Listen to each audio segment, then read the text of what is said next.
Hello, everyone. Welcome to the 2023 Technology.fm Fireside Chat. Once a year, we all get together and discuss what happened in the previous year, how our predictions held up, and what we're looking forward to in the upcoming year. It's a time to reflect on the good, the bad, and the interesting of technology. One of the things that I really enjoy about doing these is that we all have a different perspective on what good home technology is, so we should get some interesting insight. My name is TJ Huddleston, and I am one-third of the podcast at the HomeTech.fm podcast. We have a weekly show where we discuss everything home automation and anything else cool that might pop up.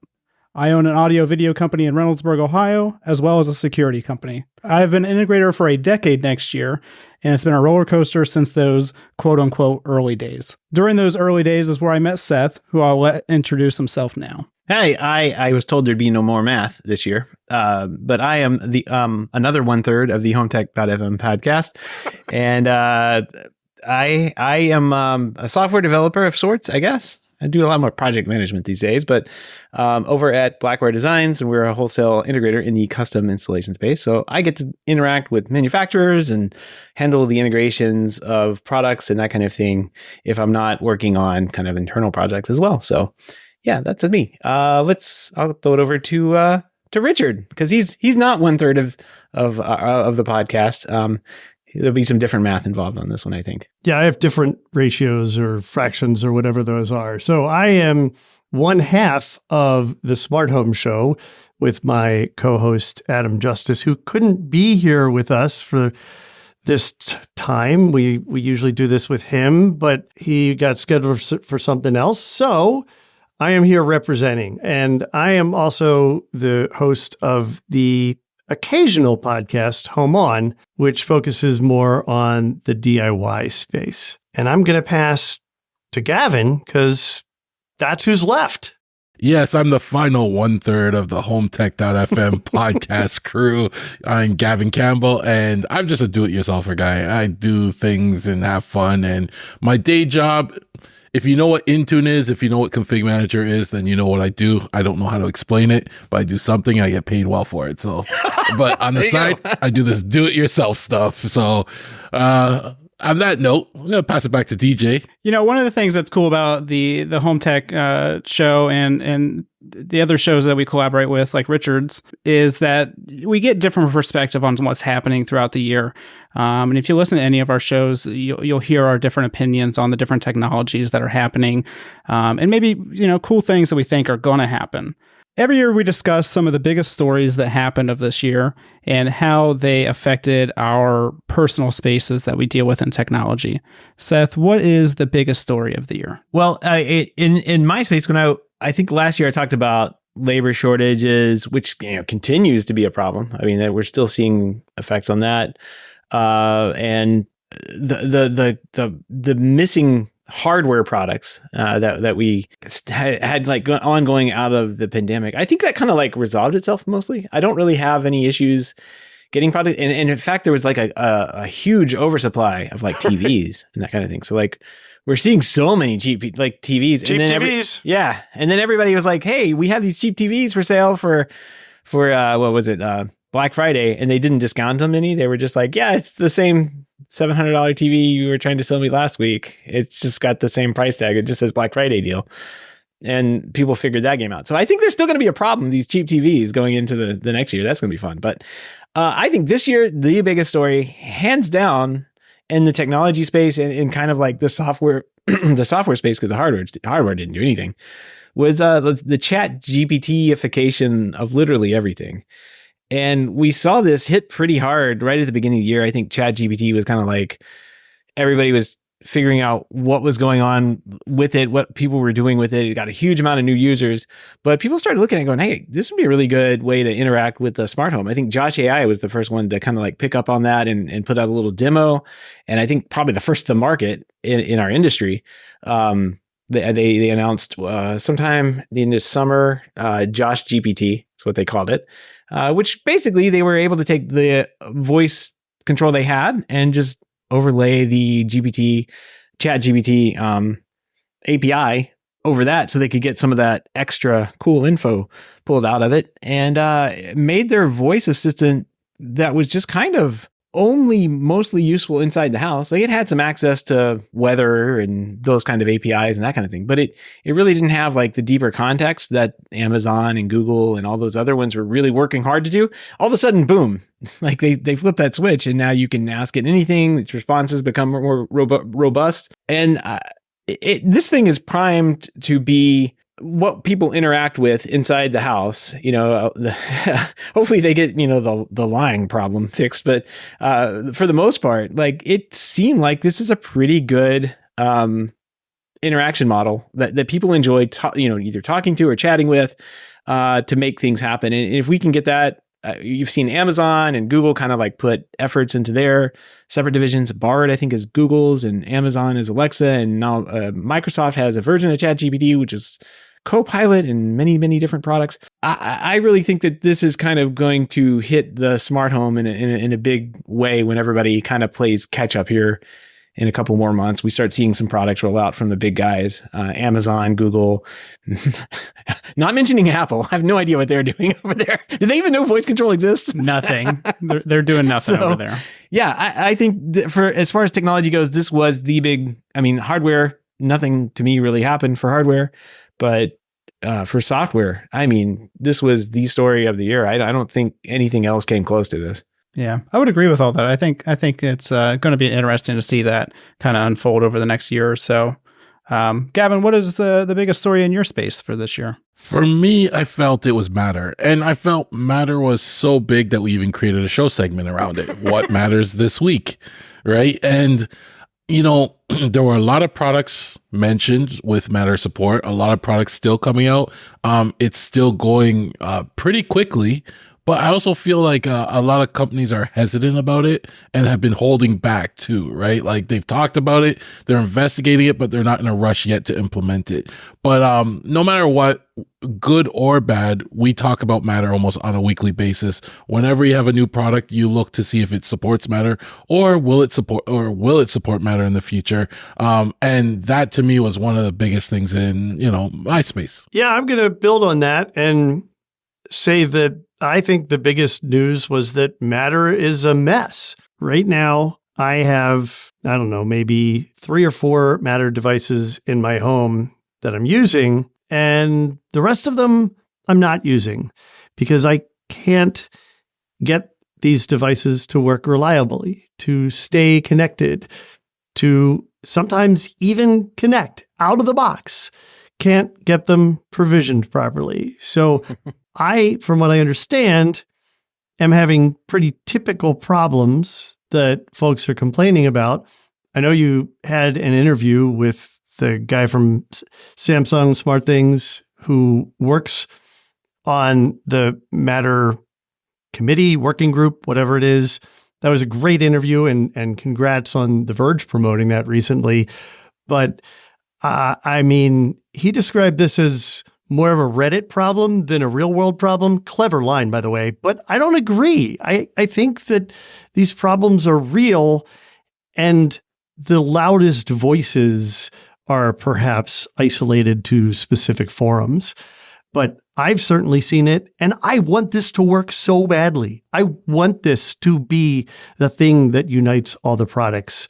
And that's just the technical problems. There's communications issues, there's rollout issues, there's compatibility issues. They have a lot going on, and I don't envy the work that everyone involved in Matter has ahead of them, but I'm still hopeful.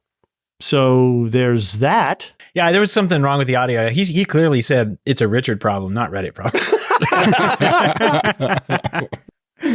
But I have to agree with Richard. My Matter devices as of right now have dropped off this week. And no matter, I rebooted my whole house. I can't get them back on. I just gave up. I've already had to rebuild the Matter network once. So at this point, I have like 7 devices, but 4 of them I put back the old way, and the other 3 I'm just gonna wait till one day they'll kick in, and that's a more than a Reddit problem.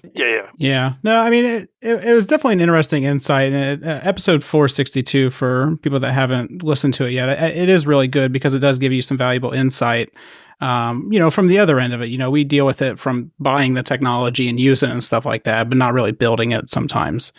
So I think they do have a lot of things ahead of them, but they're working on it. We'll see what happens, and only time will tell. It's a new standard, and I'm not running out to replace all my stuff just yet, but I'm positive over here. So one of my top stories of this year, I think, would be the Josh AI changes, and specifically I think the move towards automation as kind of like a focus. And I think, Seth, you've chimed in a couple times that they've always been, focused on automation. But I think this year with the push for the actual platform has made a little bit of difference. And I think, moving forward, we're going to see them kind of compete more with, the Control4 and RTI and stuff like that. Yeah, they were the only ones doing anything this year that I can really look back and say definitively, big moves. You're right. They made a remote, where they didn't make a remote, but they have a remote, right? Mm-hmm. And they're moving into that AV control automation space real heavily. It's its own thing now, right? So I agree. Yeah, and they basically have that at this point. I mean, you can use the Ava remote with the little hub to control a TV, and then have Josh as the voice platform and the actual automation hub. So I feel like it's there. The pricing is whatever the pricing is. I don't think it's that bad for what it is, but it's obviously not going to be an answer for everyone. No, but it's a lot more competitive now than it was before, now that they came out with the Josh One platform. Well, and it has me, if I'm doing, I'm an Elan dealer, and I don't do too much Elan. It's mainly reserved for home theaters and stuff. But at this point, I'm contemplating just doing Josh for a lot of these installs instead of Elan, because it's basically the same price. And so you get a much nicer interface and app and everything like that. And it seems like it's more worth it. So that's a pretty big story. And I'll just pair along with that, Josh and Ava being sued by Snap One. I'm not sure anybody really had that on their 2023 bingo card. But, I think that was, we kind of saw that start happening, or stuff was happening because they shut off, dealer access for Snap or for Josh products through Snap One's website. And then some other stuff. So I think we knew something was happening, but it was kind of interesting to kind of see that play out. Yeah, it was definitely a shocker. And it was interesting to see, on the industry side of things, there's always people, you see this with everything, really. You see Apple suing Samsung, and you see the people are like, well, Apple's totally in the right here. They can do no wrong. And then it's what Samsung defended, Samsung didn't copy anything. They're doing their own stuff. You see this go back and forth. Same thing happened. Same exact thing happened in the pro space. There are people rooting for Control4, and then you go to the Josh forums, and it's all Josh didn't do anything wrong here. This is, and then I'm sure that I don't really have any Ava forums that I know of, but I'm sure they're in there saying we didn't do any wrong either. So it was funny to see that, come in a little in the micro industry that we are compared to the Apple Samsung wars out there. For sure. All right. My personal favorite segment of the Fireside Chat here is the favorite product. So we're going to go around here and discuss our favorite products, maybe something that you've been looking for or they've changed. We'll start with Richard. What is your favorite product of 2023? Yeah, so the thing that I was most amped about and so excited to see were the Nanoleaf skylights. Oh, wait, no, they never actually came out. So at CES, Nanoleaf made a big splash with announcements of new switches and new lighting products, including a ceiling light, an actual ceiling light that could connect in this modular system with different color panels, and you could do all this cool stuff and get actual light from it, not just accents. And I wanted this so badly. Didn't happen. So my runner-up, which did come out and was completely unexpected, was the Pico Paddle Remote. I think everybody knows I'm a big fan of Lutron. I'm also a big fan of Pico remotes. And they finally came out with, I don't know that anyone's really asking for this, but seeing what other companies in the industry were doing, they came out with a Pico remote that looks and feels and works just like a paddle switch. It's the same form factor. And while other companies have come out with similar products, Leviton has one, Insteon has one. I think Zeus creates something like this for Z-Wave. They all have a little bit of a weird feel to them. They feel plasticky or they're a little too squishy. the Pico has almost perfectly replicated the physical haptic experience of using a Lutron paddle switch. So kudos to them. I am so excited about this device. I've already used a couple around my home and my rental place. And I will also disclose that they sent me a review copy that I used to write a review about it. I loved it. And I think people know that if I don't like something, I don't hold back. You don't? No, I don't. We know that.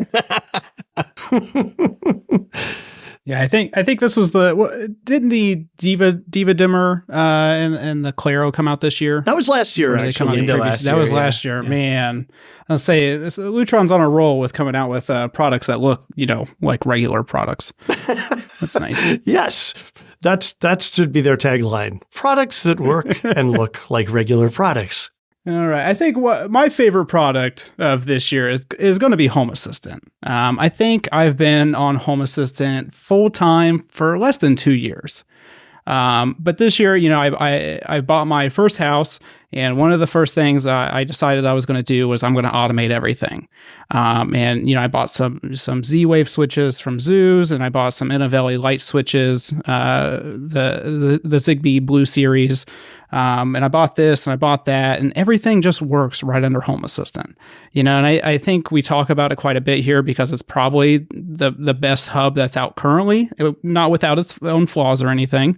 But it's crazy what it can tie into and what it can do. And I just don't know of any other product that offers the same amount of compatibility that it does. And so I'm going to give the 2023 product of the year, the Home Assistant.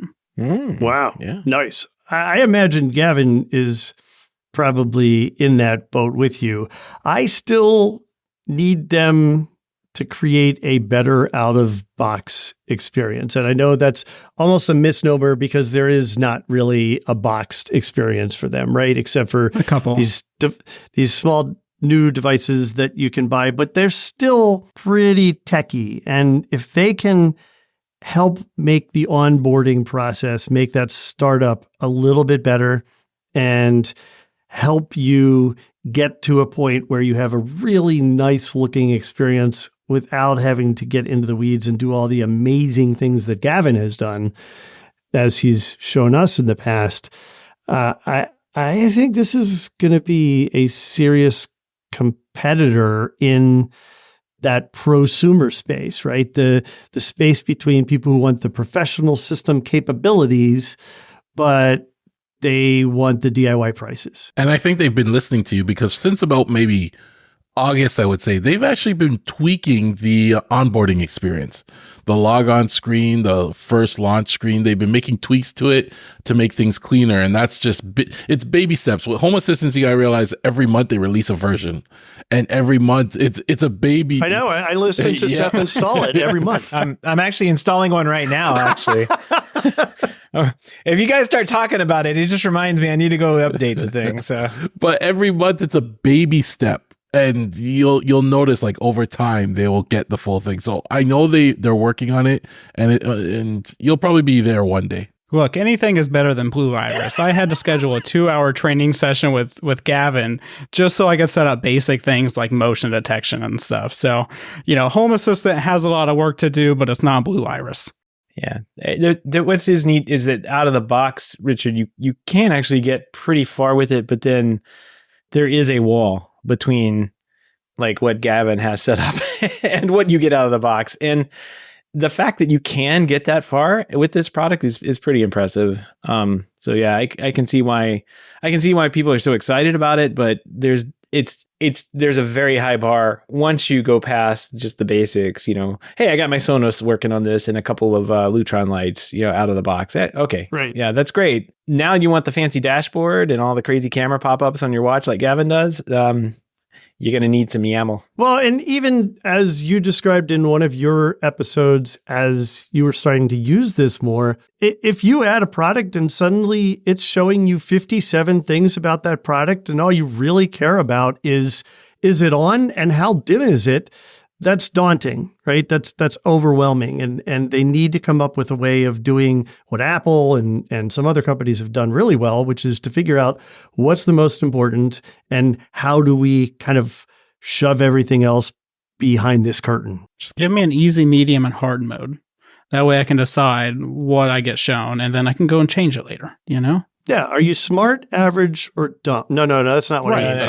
Are you advanced, normal, or novice? Yeah, I agree. Whenever I add a device, one of the first things I do is go and look at all the entities, and I disable everything, that I'm not going to use on it, and just get it out of there. And then I go into that device configuration, and I disable anything or change anything I need to on it, like power reporting.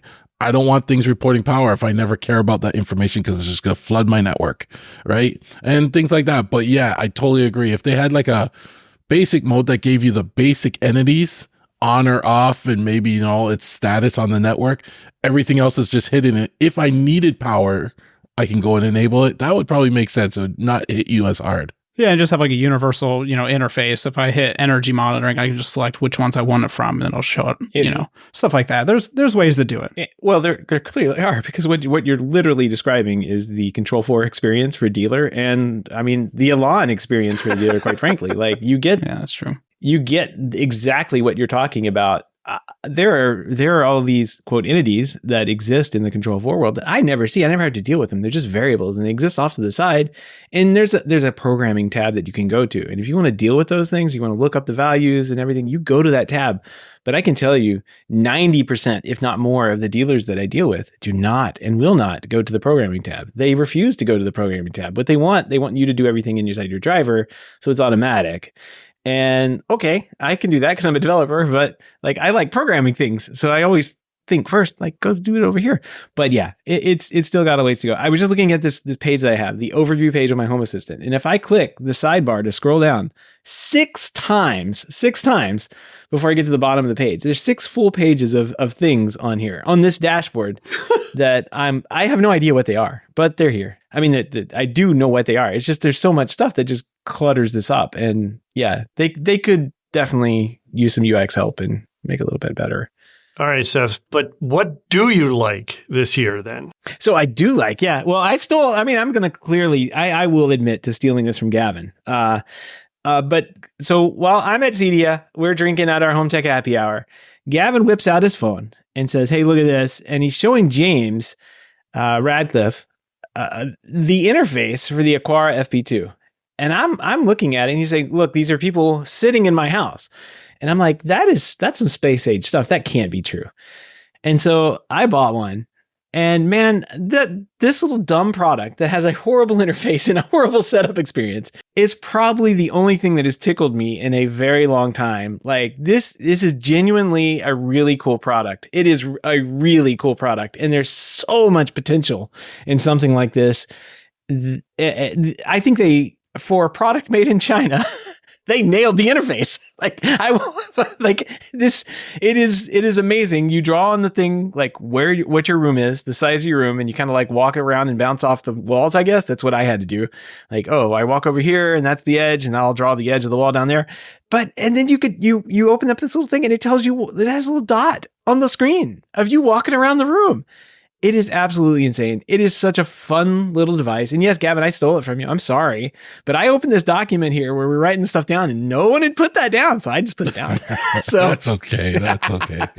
And I will honorable mention the Aqara, same brand company, the Aqara U100, their lock. I installed it on my garage door and have had really good success all year opening it with my Apple Watch, which is a treat. Any lock you can get that has that technology, I guess they call it the Home P or Home Pass or whatever it is, it just drops the little card inside your Apple Wallet or your other device wallet. I'm not sure. And you just hold your phone or your watch up to your door lock and it unlocks it. It's amazing. I don't even use my fingerprint. I could, but I don't have to. I have a code. If I remember it, I could put that in, but I just use my watch or my phone because I always have that. And you don't have to actually bring up the card or your wallet, right? It just through NFC knows that you're near it. And so it automatically just talks to your phone and unlocks. That's nice. That's so nice. It would be faster it works faster than me finding my wallet app on, my phone. Or, like it's almost as fast as doing the double click thing and holding your phone up to the payment thing, because you tap it on, you just hold your phone over the area that it's on, and it blings and it's open, and it's so fast. It's amazing. Everybody should have this. Does it tie into the Apple Watch at all? Yeah. Yeah, I hold my watch right up to the same spot, and it opens up. So that's what I do mostly, is I just walk up and hold my watch over it. My wife is like, "You never put this on my phone." I'm like, "Yes, I did." And I grabbed her phone and put it on there, and it opened right up. And she's like, "Oh." So like it's magic. Like just you walk up to it with your watch, and you put the watch. I'm kind of like scared of it, but you like put your watch face right on the front, and it blings and it opens right up. It's great. It really is a fantastic product for the price. But I think like just that feature alone, like if you run across a lock that has it, go for it. So I guess the U100 / home key is my runner-up pick, because I just had a lot of fun using that. But as far as like a product that is just like the best product or the most fun product I've ever had in a long time, or I've had in a long time, the FP2 definitely takes the cake on that one. Very cool. Acar's been coming out with some amazing products, and I bought the FP2. I was a little bit put off by the fact that it doesn't come with a power block. You have to provide your own. Yeah. Of course, I have a bunch, but it has a white cord, and I probably don't have a white one around, and that would bug me. But one of these days, I need to set it up and play with it, because everybody's raving about it. Yeah. Yeah, they are pretty cool. I think I have 3 or 4 of them in the house, and they work great. And the thing, it's not just the FP2 that I'm a fan of, but the millimeter wave technology in general, I think is just a game changer. Going from the PIR sensors that, turn off on you, to these devices that now know, even if you're breathing in a room, it's more room presence. I love them. I have the Seth showing it, the Everything Present, Everything Presence Lite. He's also got an Everything Presence Pro coming now too, which is going to have PoE and stuff like that. And to me, that makes it easier to install in certain places too, right? So the whole millimeter wave technology, I think, is excellent for your home automation. It is. It's just the interface that Aqara gave you it's a pain. It's not the best. It's not a great interface experience. I think they just nailed it to forgetting and understanding what this thing can do for you. I think if you got the raw data off that sensor, Gavin, like that doesn't tell you anything. But seeing it visually on your phone and then kind of walking around, bouncing around your room, you're like, oh, this is space age stuff. And there's for a $60, $70, $80 sensor, I mean, come on. And it tracks up to 5 people in a room, I think, or something like that, right? It's amazing. The micro, like, it'll track when you're sitting in a chair, so that lamp turns on. Like, yeah, it was. It's a good pick. Definitely a good sensor there. And Gavin, what is your favorite product of 2023? The FP2. Yeah, the FP2. I'm done. Well, okay, I'll use my backup one, but I have to go. This year was my year of the lawn, right? So, and with that, I came across the EcoWit soil sensors. And those sensors I used all year long to measure my soil moisture sensors. And you know what? They did the job. They work great. For the price, they're a good price. Aesthetically, they're not the best. They stick out of the grass. So it took me a while to strategically place them out of the way so I don't step on them and stuff like that. And I found those spots. So it worked out in the end. And I realized that if you had something in the ground, it would be hard to find them again. Right? At least with these sticking out the ground, I was able to find them and take them out for winter and stuff. But and they're super easy to find with that really annoying LED light too. Oh, I put little black stickers over those. Yeah, I don't know why that's there. I guess so you can find it or something. I'm not sure, but I put little black stickers out because I didn't want my yard flashing at night with my neighbors looking, right? So I think you're spying on them or something. Yeah, exactly. But they were great. They worked great. And because of them, my lawn, I actually saved money this year. I had better control over watering with my lawn. And, like I said, the price, the integration with Home Assistant was great. The range, awesome. Battery life was great. So that was my pick for my favorite product of this year. Very good. All right. The next segment we have here is predictions for 2023. So last year we all sat down here and we did the same thing we're doing right now. And we talked about what is going to happen this year. And so now we'll go back and review those, and maybe some of us will be accurate. Maybe some of us will be completely off base. Gavin, what was your prediction for last year? I think I just predicted everything at the end of last year, by the looks of it. It's like I'm going to cover probably everyone's prediction. I predicted Matter would take off, and I think we kind of did, right? I didn't really predict Year of the Voice. I guess that was what I was looking forward to. But I think the OpenAI was something I was looking forward to in 2023, and that I think has delivered so far. And I think it's still has a long way to go, and it's going to make things better once they figure it out. Yeah, I think you nailed it on the OpenAI thing. I think Home Assistant voice stuff has a way to go. I know they were kind of promoting it was going to be the big year of voice. On the Matter side, I don't know. We're all hesitant, but Okay. I feel like these are all cop-outs, Yeah. so we'll go ahead and move to the next one. Seth, what did you predict for last year or this year? Sorry. Yours was more of a blanket statement. Yeah, I don't know what you prediction, guys were really. thinking about with your predictions. I think Richard and I are the only ones that did predictions. I think last year we didn't have a prompt of like what the make a firm prediction. I think like halfway through, Adam said, "I want to make a prediction," and that's what we did. So. I at the time I was most interested, I think, in what was going on with Alexa and Google, like the Alexa division and the Google Home division. We've seen some massive layoffs this year from both those companies. That's definitely still a story. And from what there was some reporting, especially like mid-year when ChatGPT was really taking off, most of the team at Google Home had been gutted to work on Bard. So there's a big question there as to like what is going to become of those products over time still. And I'm sure Alexa's going to be there. Not sure Google Home. Like you never know with Google Home. Like where are they going to do? But I'm just really like these are losing them a lot of money. And I'm really interested to see what they start doing to make money for the company. We've already seen Alexa like charge for features, right? Add some more like takeaway features and start charging for them. So maybe that's what the future of these companies are. And then I'm kind of curious at that point, like how popular are they past the kitchen timer use case?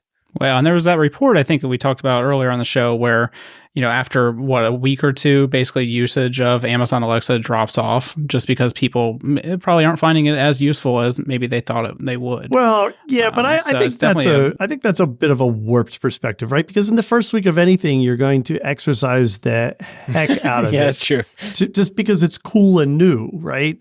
Oh, what happens if I ask it to tell a fart joke? Oh, what happens if so I think as you settle in with these devices, you figure out what works best for you. I think the thing that has shockingly surprised both Google and Amazon is that people don't want to buy stuff through these things. yes. Imagine that. Imagine that they didn't want a voice platform being their commerce solution. That's I could have told them that. It saved them a few $1 billion. Yeah, but then we wouldn't have these cool talking boxes, Seth. Yeah. And I think you pointed out too, like, once people determine what works and what, it can do, like in my household, my wife, at first she didn't like them, but now every morning I hear her talking to Alexa to find out what the drive to work is like, what the temperature and the weather is going to be like. And she gets her reports. And if I'm afraid to take that away now, right? Because she's become dependent on it, and it's good, right? Because she's enjoying the new technology, and it's a matter of just finding that little thing that they like, right? Or that they can find useful in their day, and we will all, use that. Yeah, for sure. Yeah, that's what automation's all about. Just automating the inconvenient or the boring stuff. Yeah, there has to be value there, and if there's not any value, there's no reason to have that's the reason we took them out. I had free $39 Google Homes. I had the $200 Alexa. That was the first round of it, and we just got bored of it. Like it just didn't offer the value that it was supposed to bring, and it just didn't deserve space on our countertop, essentially. Like, oh, so you don't use voice control at all in your home? I mean, outside of Siri, no, outside of like interacting with HomeKit, that's it. And that's very basic stuff, like turn on the light, in this room. Right, but are you saying Siri on a device or Siri on a speaker? I have one HomePod left in the guest bedroom. So yeah, Siri basically lives on my watch or my phone. That's it. Oh, wow. Yeah. Man, that makes sense. Interesting. Yeah, I just have them all. Well, I'm using a combination of like Google Home speakers and Sonos speakers.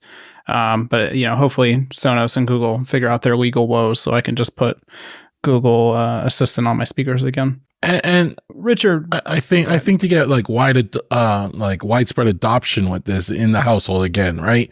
Is you kind of have to supplement it with all the switches and all the other devices, because if you have those, like on our pool pump, we can control the pool pump, or we can ask the pool temperature, we can turn on and off the TVs and stuff like that. If you have all those things, then you will use the voice more. But if you didn't have all those things, then what else is there to do other than ask it for fart jokes and, maybe turn on and off the one light, type kitchen of thing. timers. So, I mean, the best use case for the thing was kitchen timers. It's a really good kitchen timer. I actually use it a lot for timers, so I don't forget meetings.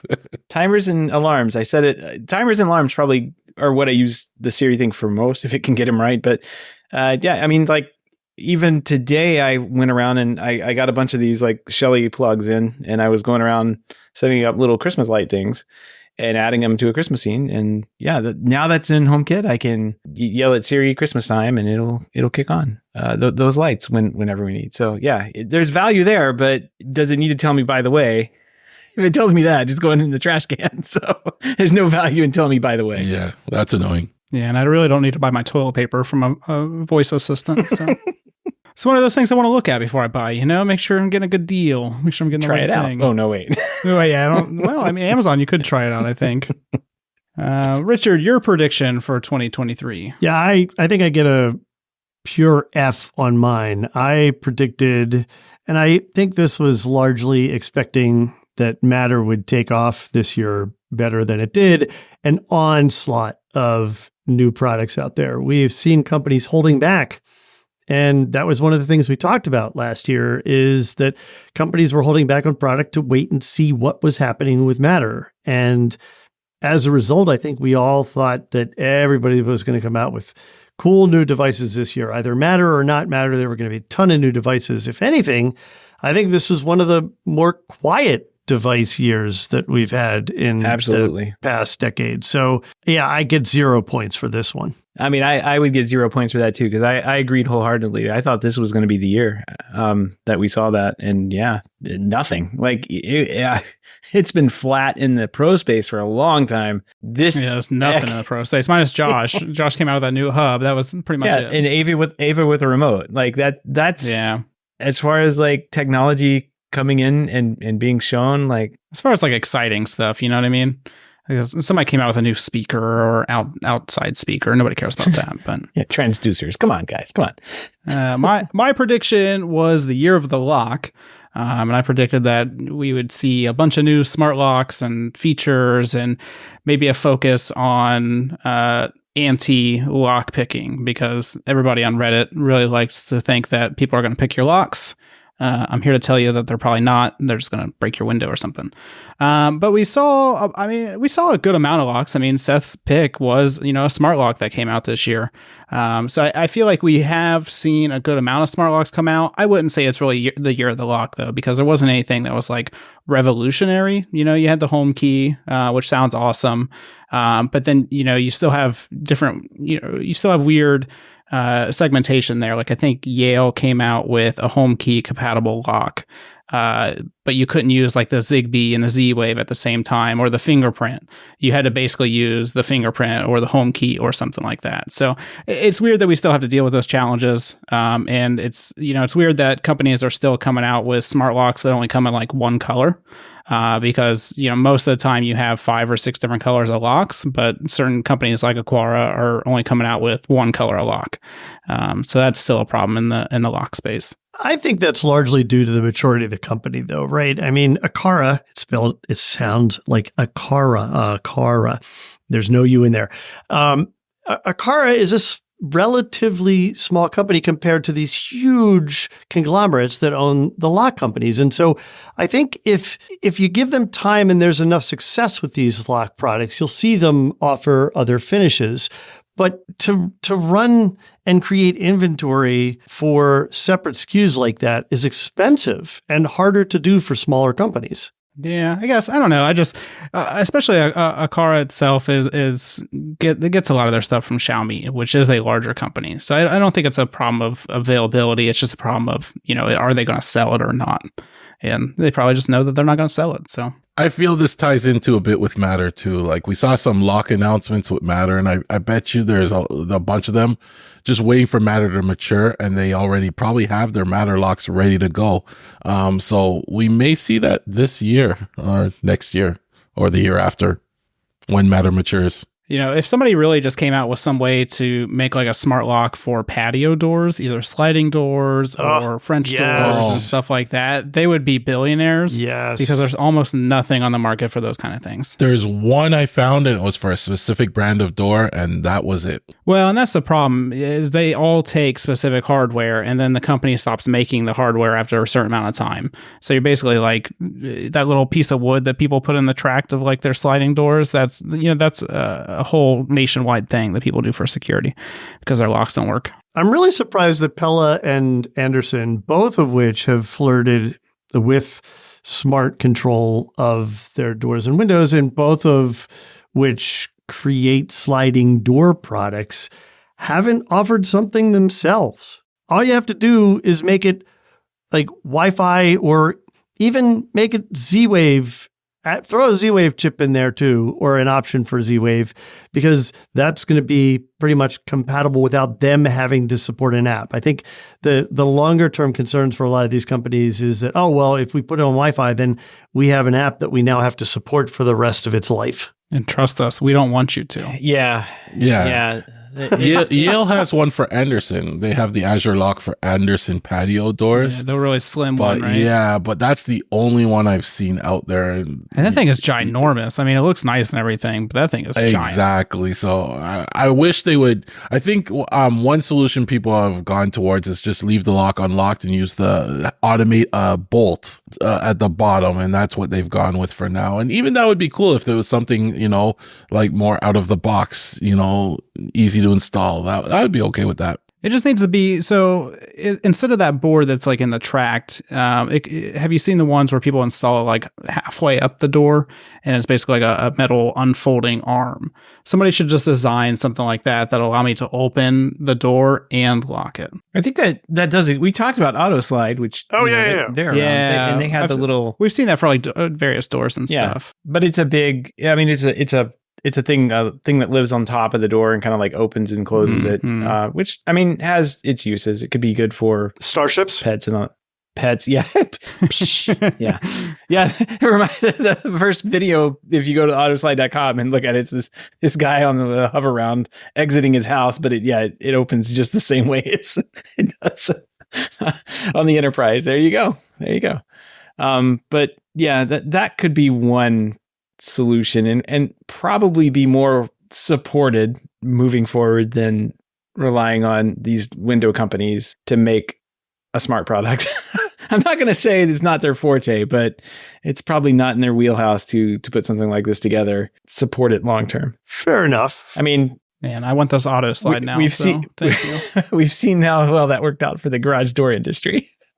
Yeah. Let's not get into that. We can spend a couple hours talking about that. We could bash Chamberlain anytime. All right. Well, maybe towards the end here.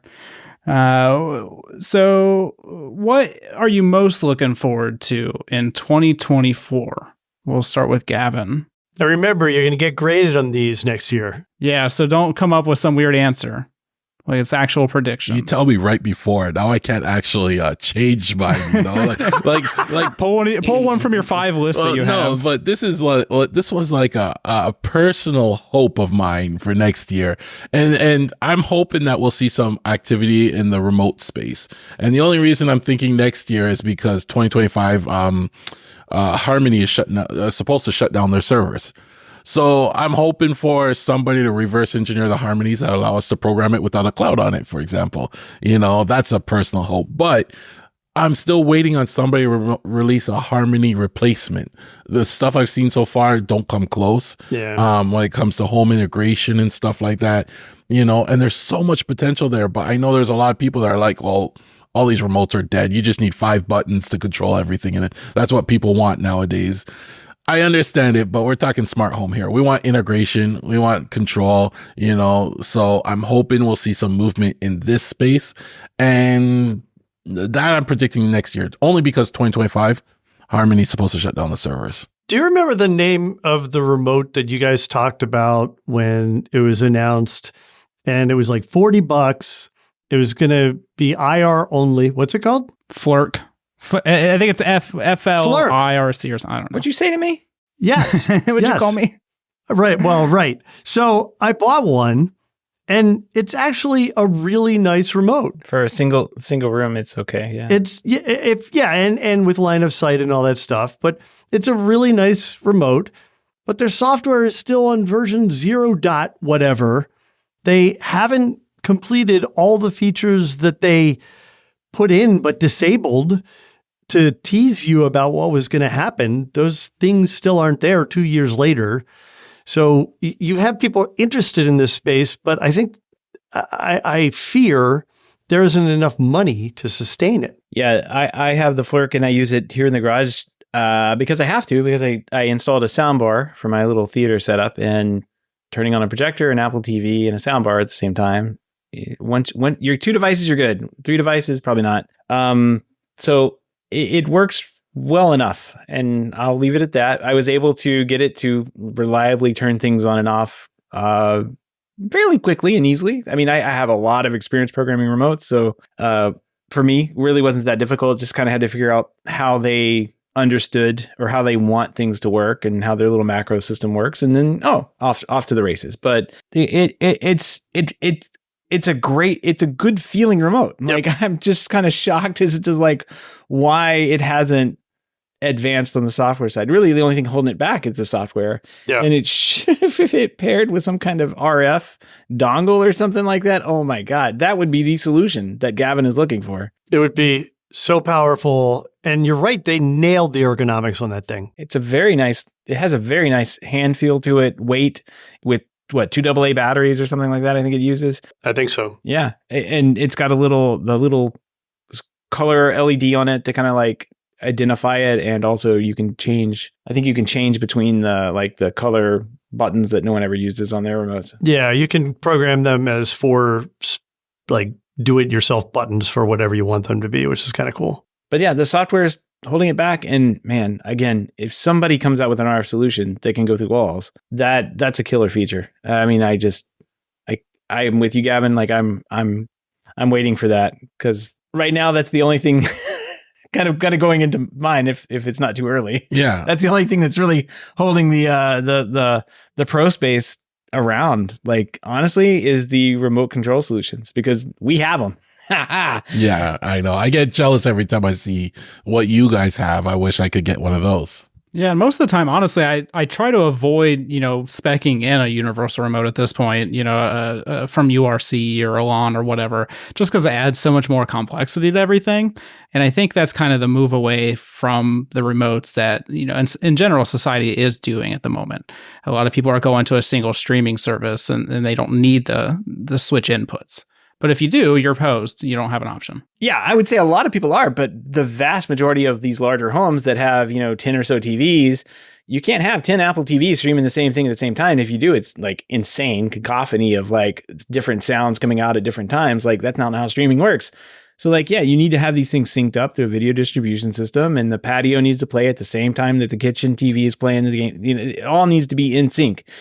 And there's only one way to do that, with a universal remote and a video distribution system and a hidden away equipment, because all this stuff takes up a whole closet by the time you get done doing it. And man, I really would like to see something exist out there that could be done a little bit on the outside of the pro market, because our products are going up in price. They're not coming down. Well, and that's the problem, is like, if you basically want a universal remote with an automation system, I don't know what the price of everything is, but you're at least spending $1,000 at least, and that's just minimum. The hardware, and that's probably just for the remote.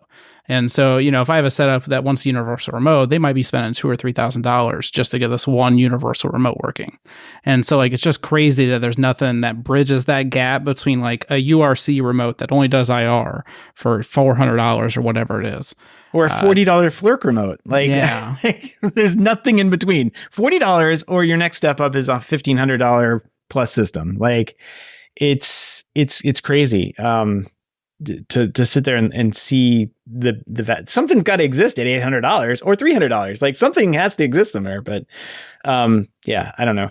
That said, about the pro space stuff, I kind of want to I'll hit on this real quick. I'm interested in 2024 of seeing some kind of I wrote here reconciliation with DIY products. We really kind of hit on this in our Matter conversation the other day about these companies or customers wanting to install DIY product. I look at all the Innovelli stuff and I'm like, man, this is awesome. I want to install these Innovelli stuff. I can't do it because I have a house that's set up with a Control4 system. And all my dimmers and switches are all Control4 Zigbee. And they're not going to work with anything but Control4.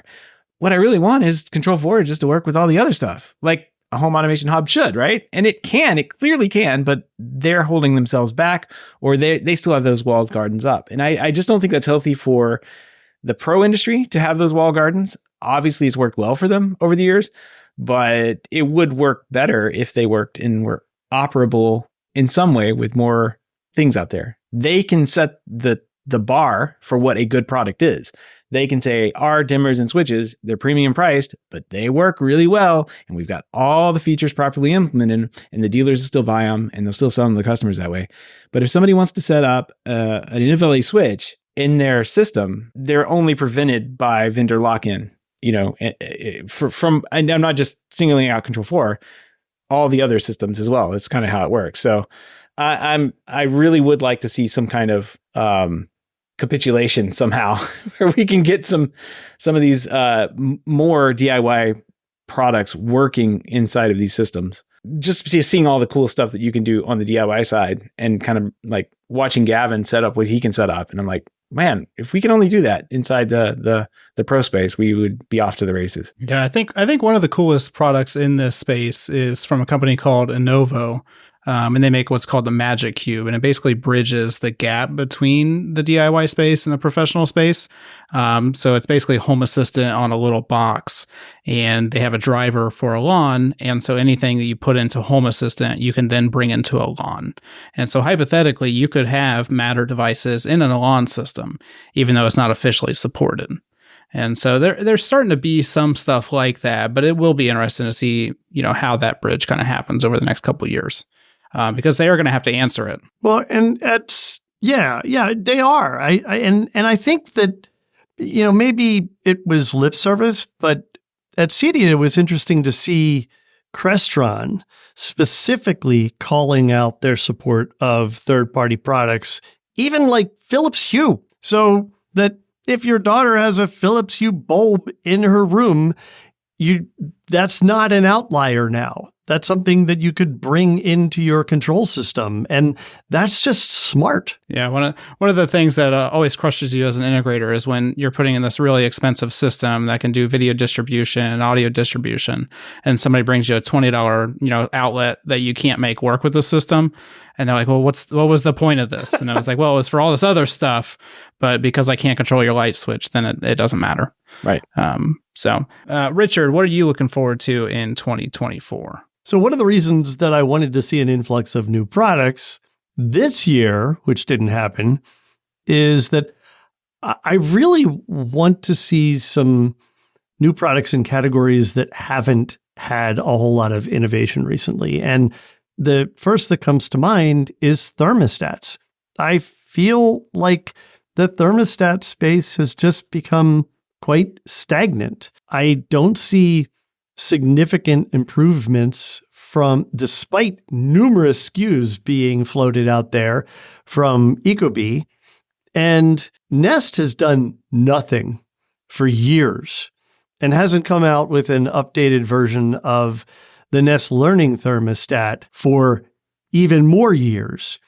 So I'm hoping, and I will predict that we will see a new Nest Learning thermostat next year, and it may support Matter. And I say that because not all of their thermostats do support Matter, but the lowest end thermostat that they come out with, that's the one that they're trying to sell like crazy at the commoditized $129 price point. That is Matter compatible. So hopefully if we look at new hardware, they'd be able to make it Matter compatible too. And I'll just piggyback that with, I'd love to see the thermostats allow you to use other temperature sensors with them. Yes. Right. You know, because it just drives me nuts that my house, I have temperature sensors everywhere, but my Ecobee only works with the ones that come with it.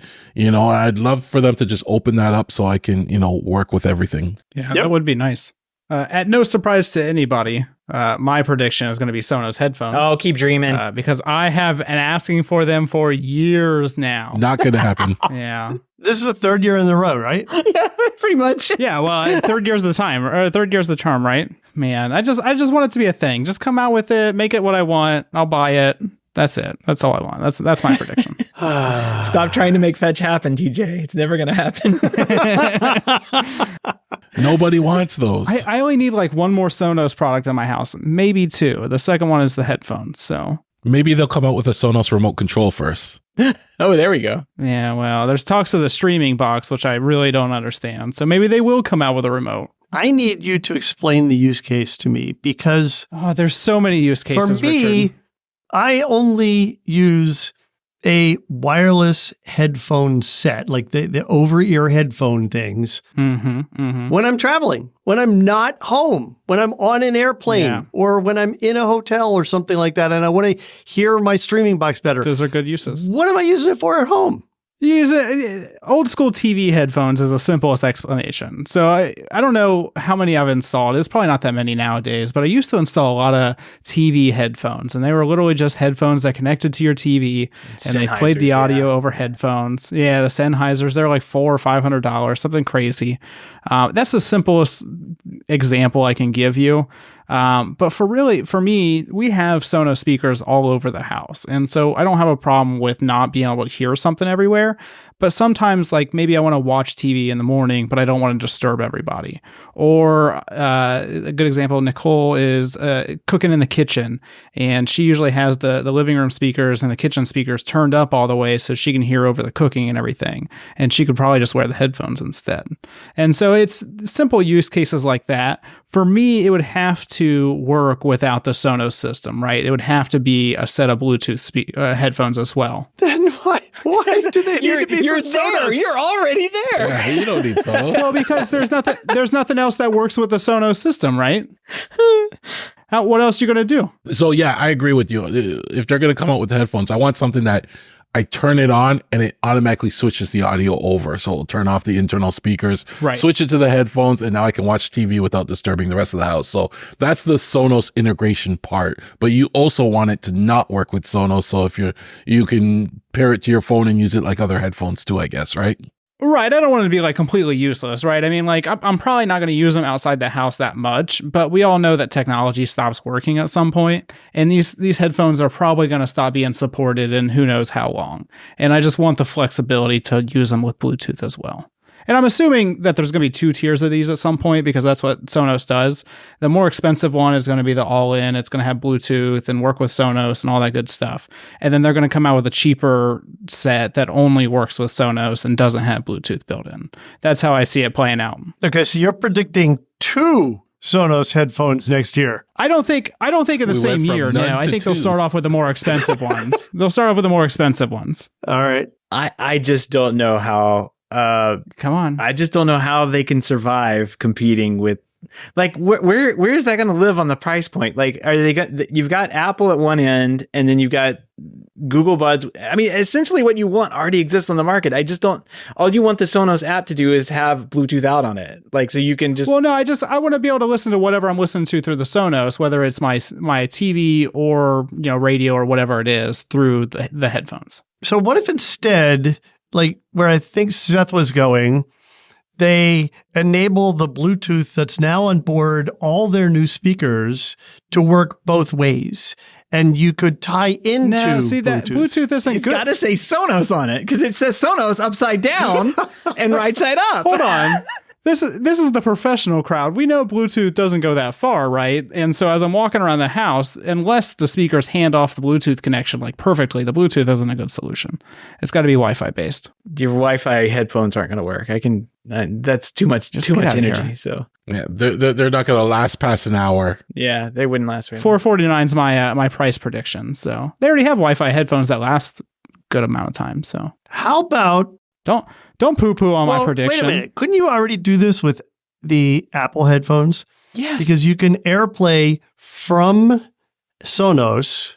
Can you? Can you AirPlay? Yes, you have could. Sonos go to AirPlay devices? we're so close in just identifying that you just need a $30 pair of Bluetooth headphones. You want nice integration. This problem is solved right now by using AirPods, right? And so with my AirPods and my Apple TV, I can do the exact same thing I'm asking for right now. But I just want another set of headphones and just get out of here. All right. He's getting there you go. offensive. I've got a Cricut right over there, and I will print you some Sonos stickers. I'll be expecting them. You have my address. Make sure they're good headphones, though. We know Sonos. Oh, yeah, I'm going to Alibaba right now. What are you talking about? Alibaba. I'll get them in 6 months, but you know. That's all right. We'll meet up at InfoComm or CEDIA or something. You'll give them to me then. We'll find out next year. Or will we? Yeah, who's going to make the headphones first, Seth or Sonos? Probably Sonos. Let's Yeah, be right? honest. It's another project for me to do, or not do. Seth will get started, but he won't finish it in time.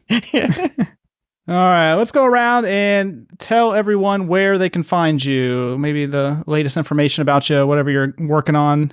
Gavin, we'll start with you. You kind of caught me off guard with that one. Let Richard go first because he's always good at this crap. You caught me off guard with this one.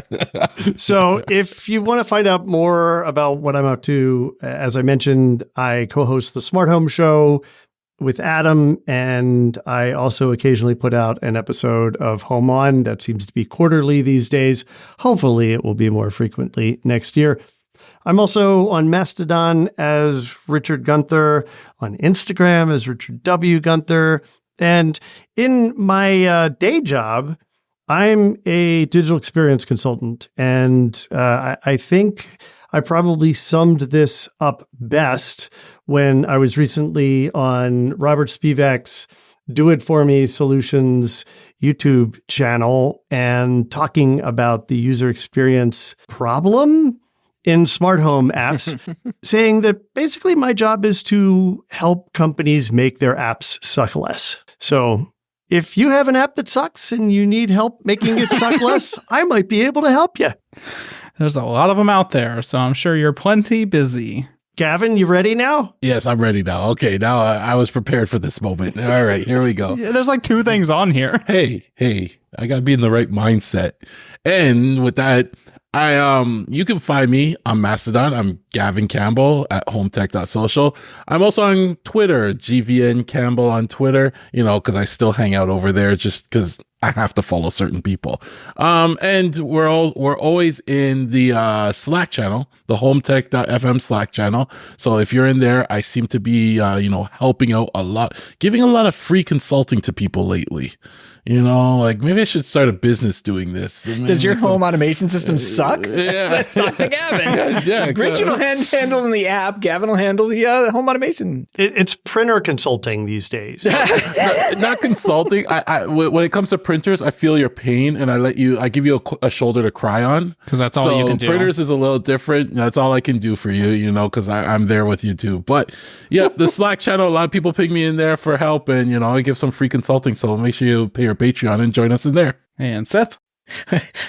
You can finally mostly editing this show for the next couple of hours because oh my gosh, I'm over at I guess the easiest way to find me social spaces is going to be over on HomeTech.social, Seth at HomeTech.social, as well as our Slack channel. You can ping me in there, but most every week I am sitting down with 2 of the 3 people here tonight, I guess, the 3 people I'm looking at, and sitting down and having a conversation every week on HomeTech.fm. So check that out. And you can find me on the Home Tech podcast as well as the Slack group.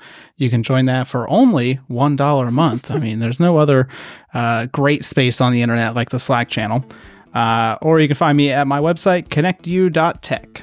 All right. Well, this was a lot of fun, guys. I'm so glad we got to do this again. TJ, thanks for driving the ship, driving the car, steering the ship. I don't know what the right term is, but Car wreck. this Right was into fun. a bridge.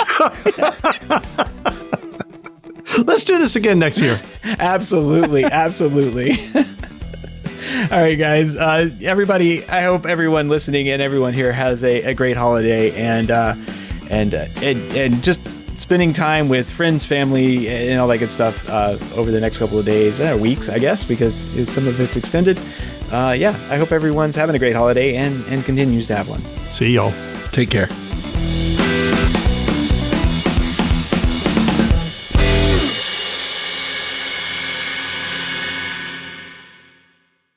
Well, do we want any after show talk or anything like that before we go into this piece?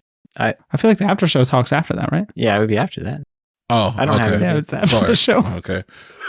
Oh, good grief. Okay. You can tell we're driving Richard nuts, so he's like, just shut up. You know, we have show notes, right? Like, okay, we're looking at them, right? Oh, that's what that is.